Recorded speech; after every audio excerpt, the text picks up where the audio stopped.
আজকে সকালের শুরুটাই হয়েছিল ঘর ঝাড়া দিয়ে। সকালে উঠেই আগে এই ঘর ঝাড়তে আরম্ভ করেছি। প্রথমে ঠাকুর ঘরের কিছুটা ঝেড়ে নিয়েছি, তারপর এই রান্নাঘরটা এখন ঝাড়ছি। আবারও যাব ঠাকুর ঘরে, কিছুটা বাকি আছে। আর এই ঘর ঝাড়তে ঝাড়তে মানে ভাবছি যে কি করব। আজকে আবার বাড়িতেও যাব, কারণ কালকে মনসা পুজো উপলক্ষে। আর মা যেহেতু মনসা পুজো করবে, আর ছোটোবেলা থেকে দিদাবাড়িতে মনসা পুজো হয়, তো মা মনসা পুজো করবে এবার, তার জন্যই ওই বাড়িতে যাব। তাই একটু ঠাকুরের কাজ করব, আর ঘর দোরটা এই ডাইনিংটাই খালি একটু ঝেড়ে নিচ্ছি। আর সারা বাড়ি আজকে আমি ঝাড়তে পারবো না, যেহেতু শুক্রবারের আজকের ভিডিওটা। আর চলো বন্ধুরা, কেমন আছো তোমরা সবাই? আশা করব সকলে তোমরা ভালো আছো। ভালো থাকলে কিন্তু অবশ্যই কমেন্ট করে জানিও তোমরা কেমন আছো। আর আজকের ভিডিওটা কিন্তু সকাল থেকেই শুরু করে দিয়েছি। আজকের ভিডিও শুরুতেই ঘর টর পরিষ্কার করা তোমাদের দেখাচ্ছি, বা এই নিয়েই শুরু করছি। আশা করব তোমাদের ভালো লাগবে, পুরোটা কিন্তু দেখো। আর চলো তাহলে কাজবাজ শুরু করি।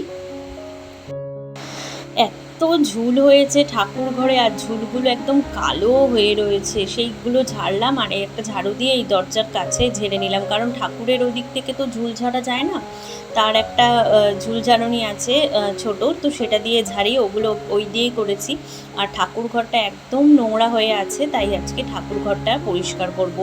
ঠাকুর ঘরের ঝুল টুল ঝাড়ার পর এই যে নিচটা দেখছো কতটা নোংরা, এগুলোই একটু এবারে পরিষ্কার করব। ঠাকুরঘর পরিষ্কার মানে রোজই মোটামুটি করি, রোজকার যে পরিষ্কার সেগুলো হয়, কিন্তু এক দিন থাকে যেদিন একটু ভালো করে পরিষ্কার না করলেই নয়। তাতে কি হয়, ঠাকুরঘরটা পরিষ্কার থাকে। আর ছোট্ট জায়গার মধ্যে তো একটু পরিষ্কার একটু গুছিয়ে না রাখলে না দেখতে ভালো লাগে না। আর মানে ঠাকুরঘরের থেকে হয়ে গেছে জিনিসপত্র বেশি, ঠাকুরঘরটা বড্ডই ছোট হয়ে গেছে। আর জিনিসপত্র থেকেও আমার ঠাকুরের সংখ্যা অনেক বেশি, যার জন্য ঠাকুর মানে ঘরটাকে আমার মনে হয় ছোট ছোট লাগে, আর জায়গার বড্ড অভাব মনে হয়, তাই গুছিয়ে রাখি, একটু পরিষ্কার করে রাখি। আর ঠাকুর ঘরে না আমি ঝাড়ু দিয়ে ঝাড় দিই না, খুবই মানে রেয়ার আর কি। আমি একটা ন্যাকড়া থাকে, সেই ন্যাকড়াটা দিয়ে ভালো করে হাত দিয়ে ঝাড় দিই, আর ঝাড় দিয়ে দিই। আর এইভাবেই পরিষ্কার করি, যেহেতু ছোটো ঠাকুরঘর তো ঠাকুরের সিংহাসনে ঝ্যাঁটা লাগাটা ভালো নয় আর কি, তার জন্য ঝাড়ু দিয়ে আমি কখনো ঝাড় দিই না। আর এখন গোপালকে স্নান করাবো, তার আগে হাতটা আগে ভালো করে গঙ্গা জলে ধুয়ে নিলাম, তারপরে একটু গঙ্গা জল ঢেলে নিলাম। এবারে একটু গোলাপ জল মিশিয়ে গোপালকে স্নান করিয়ে দেবো। আজকে যেহেতু বাড়ি যাওয়ার একটু তাড়া আছে, তাই সেভাবে একটা কিছু করতে পারছি না।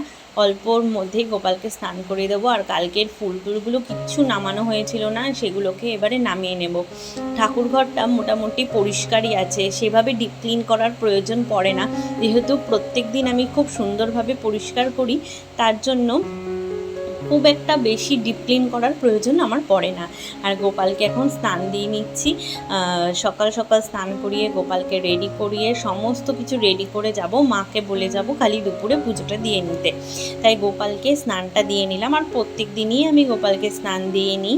এবারে পুজোর ফুলগুলোকে ঢেলে নেব, ঢেলে নিয়ে তারপরে এবারে মানে সমস্ত সিংহাসন ভরে এবার সাজিয়ে দেবো। চলো, গোপালকে তুলেও নিয়েছি জল থেকে, এবার ভালো করে মুছিয়ে নিয়ে এই যে তার জামা কাপড় পরানো, তাকে সাজানো, রেডি করা অনেকটা সময় লাগে ঠাকুর ঘরের কাজ করতে, তাই সকালবেলাটা করে রাখি। আর কি বলো তো, মেয়ে যেহেতু ছোটো তো, তাই মানে দুপুরবেলার দিকে এগুলো নিয়ে বসলে খুব সমস্যা হয়, ওকে ঘুম পাড়ানো থাকে, খাওয়ানো থাকে। আর এখন হচ্ছে এক এক করে সবার চরণে ফুল, বেলপাতা, আর হচ্ছে যা যা দেওয়ার আর কি, সমস্ত কিছু একেবারে সাজিয়ে রেডি করে রাখবো। আমি থাকলে তো আমি পুজো দিয়ে দিতাম দুপুরে, যেহেতু আমি থাকবো না, মাকে বলে যাব, মা পুজো দিয়ে দেবে। চলো, আমার ফুল টুল দিয়ে কিন্তু একদম সাজানো মোটামুটি রেডি, এখন খালি গোপালকে রেডি করার পালা। দুজনকেই একেবারে সাদা জামা পরিয়েছি, আর ওই গোপালের এখন মুকুট পরানোটা বাকি আছে, ওটাও পরিয়ে দেবো। তার আগে একটু ফুলটা দিয়ে নিচ্ছি। ফুল টুল দেবো, শিব ঠাকুরকেও স্নান করিয়েছি, সমস্ত রেডি করে এবার প্রদীপ জ্বালিয়ে ধূপকাঠি জ্বালিয়ে গোপালকে সকালের সেবা দিয়ে আমি এবার যাব অন্যান্য কাজে। অন্যান্য কাজ বলতে ভূমির খাবারটা করব, কারণ ভূমিকে খাইয়ে নিয়েই বেরিয়ে পড়বো, একটু তাড়া আছে আজকে। আর তারপরে কিন্তু তোমাদেরকে অবশ্যই নিয়ে যাব বাড়ির দিকেও, মনসা পুজোর কী তোড়জোড় হচ্ছে সেগুলোও তোমাদেরকে আজকে দেখাবো। তো চলো, আমার কিন্তু পুজো দেওয়া একেবারেই কমপ্লিট, আর তোমরা অবশ্যই কিন্তু দেখে বলবে গোপালকে কেমন লাগছে, এবং অবশ্যই যারা যারা ভিডিওটা দেখছো একবার বলো রাধে রাধে, রাধে রাধে। চলো, আমরা কিন্তু ভিডিওটা আজকে শুরু করলাম রাধে রাধে দিয়েই।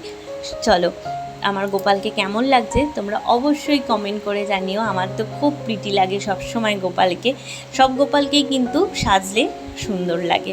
ওপরে চলে এসেছি, জামা কাপড় মেলে কেচে নিয়েছিলাম আগেই, মেলার সুযোগ পাইনি, এখন মেলে দিলাম।